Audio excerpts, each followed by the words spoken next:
Japan orders crypto exchanges not to process transactions involving Russia.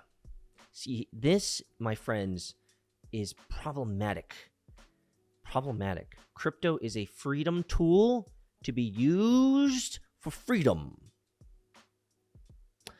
And when we have countries censoring the ability for people to transact based on geopolitical nonsense, I get it. Guys, if you don't own your keys, it ain't your crypto. This past Monday, Japanese authorities directed cryptocurrency exchanges to refrain from processing transactions involving digital assets that are liable to asset freeze restrictions on Russia and Belarus over the Ukraine war. That's too bad, my friends. Why you gotta let crypto? Why you gotta put crypto all up in the bad juju, in the bad juju of other men's problems and issues? The move comes in response to a Friday Group of Seven, the G7, statement in which Western nations announced that they would enforce penalties on illegal Russian individuals who use crypto assets to transfer their wealth. However you define illegal Russian, whatever, I don't even know what that means. To punish Russia for its invasion of Ukraine, the United States, the European Union, and other allies increased their economic pressure on the country on Friday. Among the actions taken were measures to remove Russia from special trade and economic considerations. You see, I don't talk about politics on this. I just talk about this societal suicide that's happening around us. You guys know I don't get into this. The societal suicide that's happening around us when it comes to cryptocurrency and these geopolitical things is that we are seeing the true decentralization and the not true decentralization, the fake centralization. And we see your true colors. We see the true colors. It reminds me of a song. What's that song? Is it True Color? Why? It's that one Disney movie.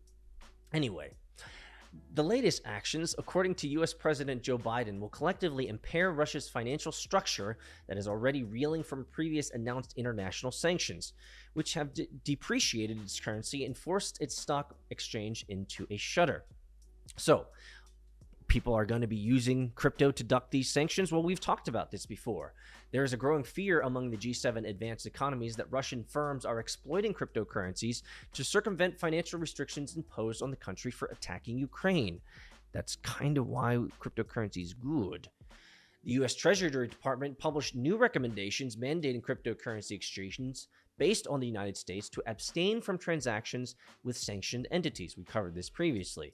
In the midst of the Ukraine-Russia conflict, cryptocurrency has become a contentious issue, and the Japanese government will bolster actions against cash being transferred via crypto assets in violation of penalties, the Financial Services Agency and the Ministry of Finance announced in a joint statement. So, apparently, there's going to be hefty fines and jail time if you try to be supporting anybody. Like, why can't you just support anybody you want? Oh, that's right, because you have your money on a centralized exchange. In spite of the G7 industrialized nations and the G20 powerhouse all urging for more regulation of stablecoins, Japan has been slow to catch up with the global trend. Japan's new initiative will punish people who make illicit payments to those targeted by sanctions with up to 3 years in prison or a 1 million yen fine. Daggumit, guys. Don't go against the powers that be, or you going to be in jail for 3 daggum years. Additionally, non-fungible tokens are seen as sort of payment. According to an industry association, Japan had 31 cryptocurrency exchanges as of March 4th.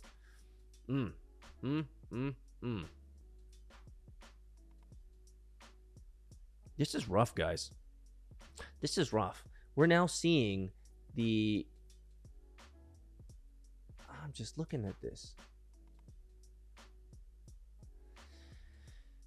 Man. We're seeing a change of pace here, guys. We're seeing a change of the world. We're seeing the real companies that believe in decentralization, censorship resistance, mutability, right, freedom. We're seeing the real come out, and that's great. You want to know your options. You want to know who your real chingus are, who your real friends are. And as much as I dislike war, period, it's terrible.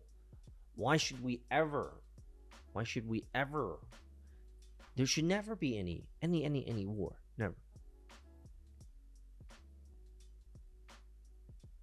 But now,